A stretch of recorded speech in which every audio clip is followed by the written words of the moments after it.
There is a lot of wisdom in anger, and yet it's often an unacceptable emotion. Probably because of how it's expressed. Most people become the emotion and then direct it towards the people that were the source of the emotion, without understanding the awareness behind it. But maybe if we talked about it more, we could use anger for healing instead of damage. As a survivor of abuse, I experienced intense anger, and not just anger, rage and hate. I'd never experienced that much rage and intensity in my life. It's like I bottled up everything that happened to me over 13 years and 4 abusive relationships, and now it was pouring out everywhere and consuming every single fiber of my being. I was angry that nobody was listening, at my helplessness, at my ignorance. I was angry that I was at rock bottom in life and he was living quite normally.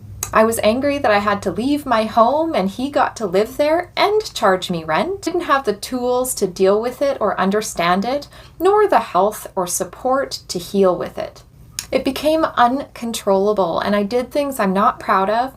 I sent messages I shouldn't have, yelled, acted out, and became quite manipulative. The more I did, the more people wouldn't listen to me, of course, so it created this cycle of intense isolation, shame, and even more anger. I saw myself doing these things, but I couldn't stop, so it turned into coping mechanisms like my addictions to drugs, but it could look different for everybody. It could be promiscuous sex, booze, adrenaline rush, anything to tame the monster inside and become more socially acceptable. Or it could have been understood, expressed, and healed with instead. A part of the problem is general emotional education and acceptance that all emotions are valid.